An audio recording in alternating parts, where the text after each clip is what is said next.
September 30th. Thanks for watching News 12 on your side. At Parker's Kitchen, our chicken tenders are huge. See for yourself. Put our chicken tenders next to the competition, and ours are twice as big. Not a little bigger, but twice the size. Live from Augusta, you're watching News 12, first at 4. Happening now, storms are popping up tonight. We also have a first alert in effect for Monday and Tuesday for potential impacts of a tropical system hitting the coast. Happening now, South Carolina Governor Henry McMaster is expected to declare a state of emergency ahead of these potential storms. He says Team SC is monitoring the two storms. Good afternoon, I'm Zaina Halliburton. Let's send things over to your first alert meteorologist, Emily Acton, who's tracking the path of this storm. Emily, what do we need to know?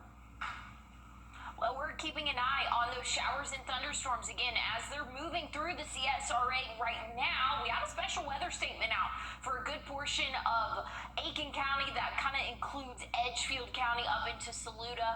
That just means it's not quite severe criteria, but heavy rainfall, lots of lightning, and even some gusty winds possible as we go throughout the next 30 minutes or so, again, for that highlighted area. But you can see still tracking showers and thunderstorms down to our south and west. So here's just a little bit of a closer look at that storm, but we're not done with the rainfall yet. So if you have any afternoon plans, maybe Friday night football plans, have the rain gear with you, because you can see it's very hit or miss. So some spots could get a downpour while others are staying nice and dry. But main story here for the next couple of days, we have a first alert in effect Monday and Tuesday.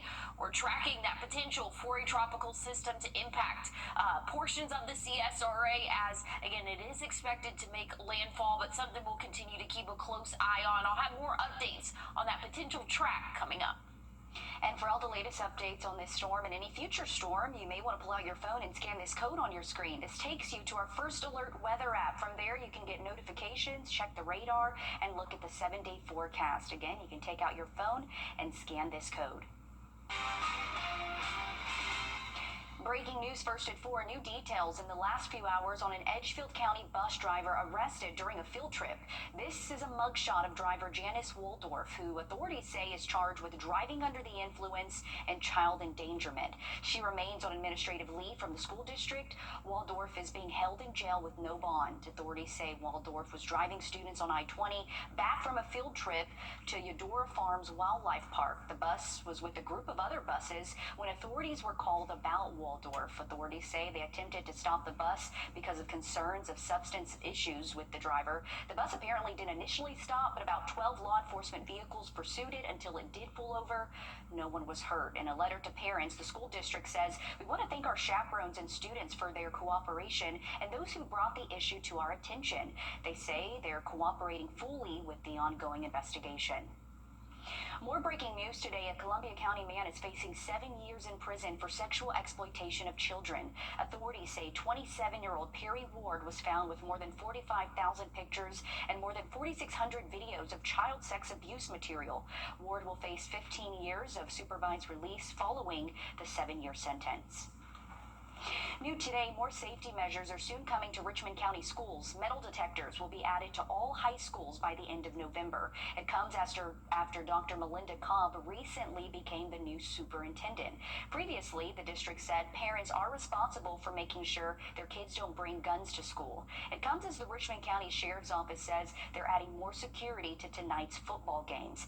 Deputies say they will have at least 4 deputies assigned to 2 games and a couple deputies at 2 other games tonight, with more deputies at the Laney versus Thompson and Cross Creek versus Hepzibah games. And past year, security measures have included metal detectors or handheld wands at entry gates with more law enforcement.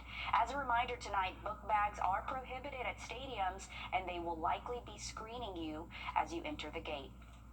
All of this comes after 3 teenagers were arrested this week in connection to 2 separate shootings. This is video from our Sky 12 drone of the Augusta Mall Tuesday after a shooting inside where 17-year-old Devon McLean was killed. Deputies say 16-year-old Tyreek Logan was arrested on scene and will be charged as an adult with murder. Just hours later, a home and car were shot ad on Druid Park Avenue in an apparent retaliation shooting for the mall murder. McLean's 14-year-old brother, Tyantrez Freeman, and 15-year-old Rydeek Bailey were arrested in connection to this shooting. No one was hurt, but there were 7 kids and 2 adults inside that home. Coming up tonight on News 12 at 6 o'clock, your Liz Owens explains what other security measures are being taken for tonight's football games and in the classroom. Tomorrow marks 1 year since Hurricane Helene hit our area in western North Carolina. 1 year later, the region continues to recover. Nate Stanley was at the Marquee Asheville for a special reopening in the River Arts District. It is so wonderful to be in the Marquee and have it finally reopen. The long wait is finally over. Hundreds of art fans poured into the Marquee in Asheville's River Arts District for its official reopening Thursday. To have it be back really feels like the start of the River Arts District being back. The Marquee was destroyed during Hurricane Helene, leaving hundreds of vendors without a place to call home.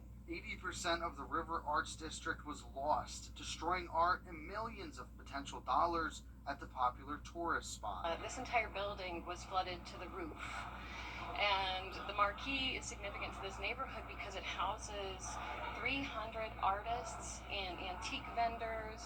There's a variety of art here in this space, and it's supporting, creative livelihoods in our community. The president of the River Arts District Artists tells us 750 artists were part of the district pre-Helene. That number dropped to under 400, and today there are over 500.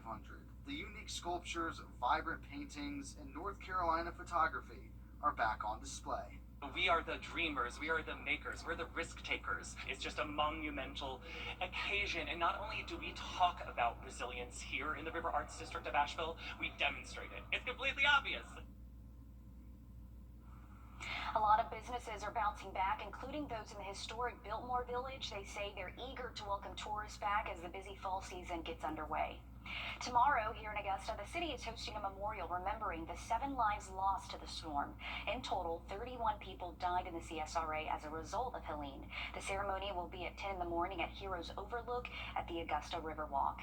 In Saluda County, there will be a dedication to 2 firefighters who died during Hurricane Helene.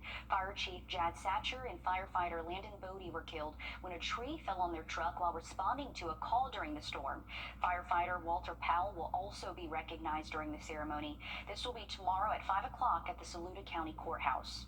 Here at News 12, we're marking the anniversary with the Hurricane Helene special called Hurricane Helene 1 Year Later. It will air tonight on WAGT from 7:30 until 8. Then on WRDW, it'll air from 7:30 to 8. Tomorrow, it'll air from 3 to 3:30, also on Monday.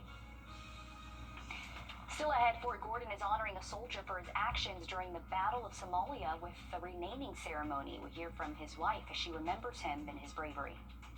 And we have a first alert in effect for Monday and Tuesday. We're tracking potential tropical storm to impact our area. I'll have more updates on what we can expect coming up.